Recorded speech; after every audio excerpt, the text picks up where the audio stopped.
Pak Prabowo nanya, khususnya nanya ke saya, Bang Hotman, Ban gimana Hotman. caranya istri kamu kok sabar banget? Nah itu yang ditanya. Padahal dia udah tahu karena dia udah klien saya dari tahun udah 20 tahun dia klien saya. Ya dia udah tahu aspek gua banyak. Dia terus nanya. Dari dulu pun dia tanya begitu, kok istri kamu sabar banget sih? Gue bilang karena semua ruko gua saya kasih sama istri, gue bilang. Wanita itu harus dikasih nyaman, itunya semuanya jadi aman. Seperti bujang lapuk bukan. Ya, bukan seperti bujang lapuk itu loh, bujang lapuk. Nyindir lagi. Bukan Adila, ya. Sejauh ini sih yang paling jauh dari seorang Hotman Paris. Hotman Paris mengatakan kalau perempuan itu cukup dinyamankan ininya, maka beliau bisa bebas ke sana kemari sampai memiliki 300 aspri. Aduh, apakah ini bukan bagian dari merendahkan perempuan ya? Saya sangat tidak sependapat sekali karena dalam Islam kita sebagai lelaki wajib menjaga kehormatan seorang perempuan, apalagi yang ditakdirkan menjadi istri kita. Itu wajib kita jaga lahir dan batinnya. Menurut teman-teman bagaimana terkait pernyataan Hotman Paris itu? Kacau sih kalau menurut saya. Dan dia harus memamerkan kekayaan dia setiap hari gitu ya.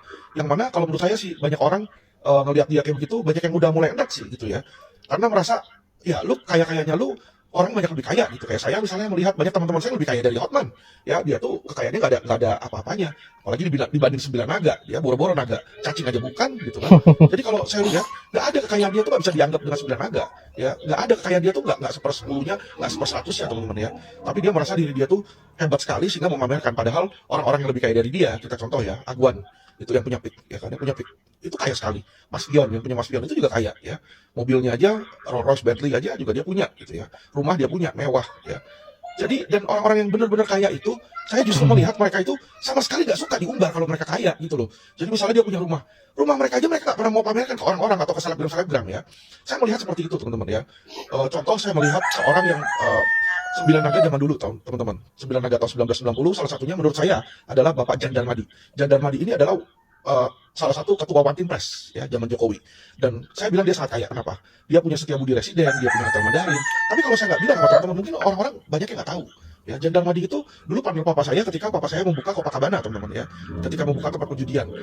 Ini orang super kaya, tetapi ini orang sama sekali tidak mau menyombongkan diri ya. Ketika saya ajak dia podcast saja, dia nggak mau di situ teman-teman ya. Dan bukan hanya Jan Darmadi teman-teman ya.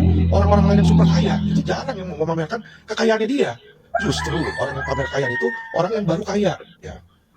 Orang kayanya tanggung-tanggung. Betul. Orang yang kaya asli itu dia nggak suka pakai jas, nggak suka pakai blazer, apalagi pakai Louboutin itu kagak teman-teman. Yang orang yang pakai itu adalah orang yang perlu memamerkan diri agar dipandang orang seolah dia kaya. Ya saya kasih tahu aja. Orang yang benar-benar kaya, kayak yang punya BCA itu teman-teman ya. Saya pernah lihat dia cuma pakai pakaian biasa aja. Celana jeans, baju kaos, teman-teman ya. Makan juga di pinggir jalan, makan di ruko-ruko biasa aja gitu loh. Ya, dia nggak pamer. Beda sama seorang lawyer yang baru apa namanya? buka karaoke dan buka nightclub. Salmon aja dia makan salmon aja perlu dipamerin ke orang. Saya makan salmon aja udah sampai enak-enak teman-teman dan biasa aja bagi saya. Jangankan salmon ya teman-teman ya, mohon maaf ya. Unagi aja yang paling mahal juga saya makan, saya biasa-biasa aja. Dan juga wagyu, ya saya makan wagyu 1 potong 2 juta juga bagi saya biasa aja. Saya nggak perlu pamer gitu loh. Apa sih yang mau dipamerin? Saya yakin di atas saya juga masih banyak orang yang lebih kaya.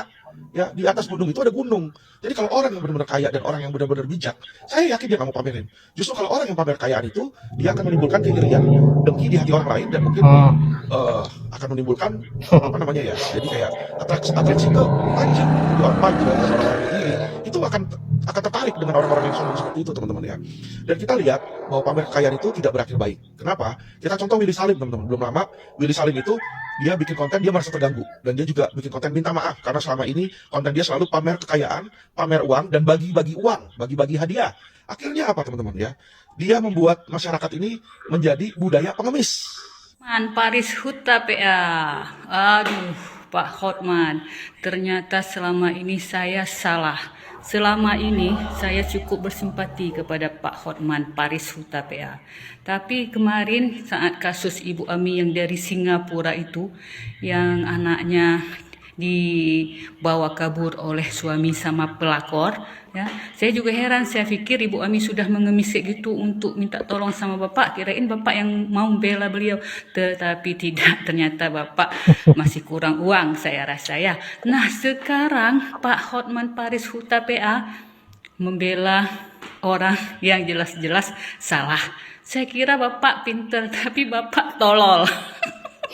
Bapak tolol. Kenapa Bapak tolol? Yang Bapak bela itu sudah tahu dalam hati nurani Bapak dia salah. Dia melakukan kecurangan tingkat tinggi, tapi masih Bapak bela, kan tolol.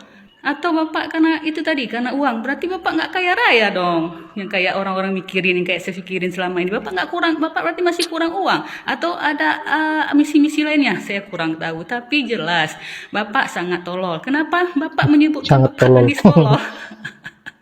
Pak Anies itu orang yang terpintar di Indonesia, saya rasa Pak ya. Terpintar di Indonesia Pak Anies itu. Jangan dikatakan Pak Anies tolol. Pak Anies itu sangat pintar. Kenapa sangat pintar? Orang pintar itu jujur seperti Pak Anies nggak ada. Ya, makhluk langka. Orang pintar kayak Pak Anies jujur, dia nggak tolol karena dia ingat jujur itu kalau tidak jujur dunia akhirat kenyangkut. Tapi kalau dia jujur, apapun yang dia buat dia selamat dunia akhirat karena dia berpikir dia nggak hanya hidup di dunia Pak, dia juga hidup di akhirat. Begitu berarti beliau di atas tolol, jauh beliau sangat pintar ya Bapak. Iya, terus Bapak bilang kemarin tentang bansos itu sah. Kalau enggak sah udah dicegal sama KPU. Ya memang jelas sah, memang ada ya kan Pak. Seperti EKTP ya juga sah memang. Tapi kenapa EKTP juga menjerat pejabat tinggi? Kalau saya nggak salah Bapak Setia Novanto ya.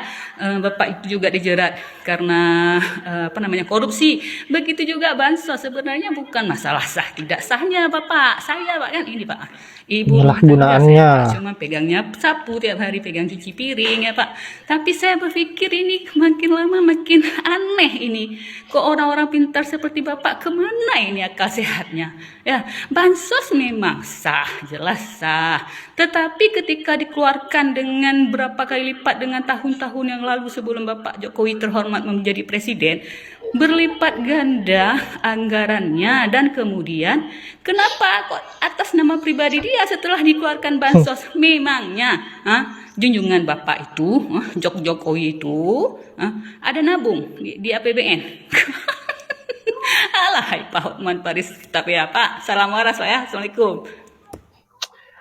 Ya, itulah tanggapan para netizen terhadap apa yang menjadi kesombongan Bang Hotman Paris yang setiap muncul di media sosial. Saya kira beliau hanya memamerkan kekayaan dan juga menghina orang lain. Seperti Bang Rocky Gerung henti-hentinya disentil oleh Bang Hotman Paris ini, dan setiap apa yang keluar dari mulut dari Bang Hotman Paris betul-betul sangat menyakitkan dan selalu merendahkan apa yang menjadi profesi orang lain.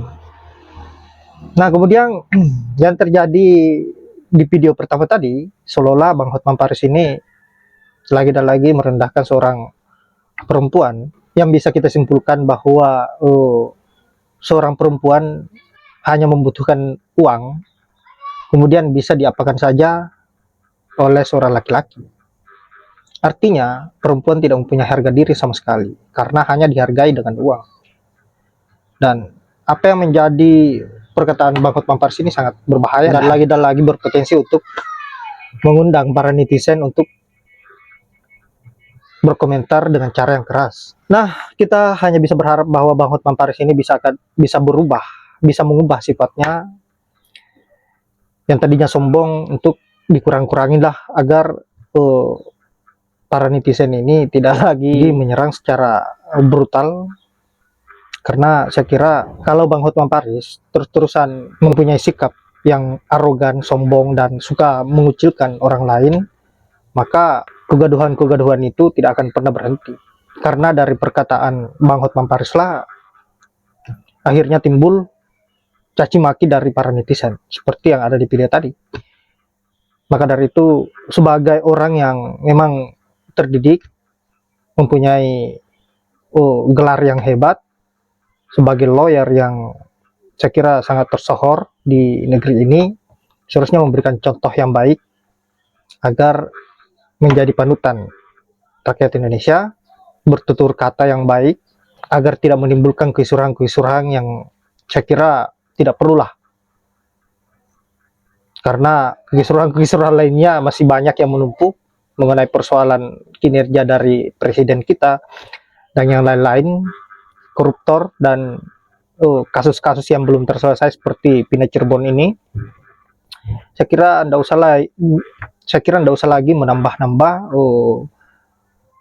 beban untuk dijadikan sebagai bahan perpecahan. Baiklah sahabat-sahabat, saya kira hanya itu. Terima kasih sudah menyempatkan diri. Semoga ada manfaat dari video yang saya up. Dan saya akhiri dengan ucapan wallahul muwaffiq ila aqwamit thoriq. Assalamualaikum warahmatullahi wabarakatuh.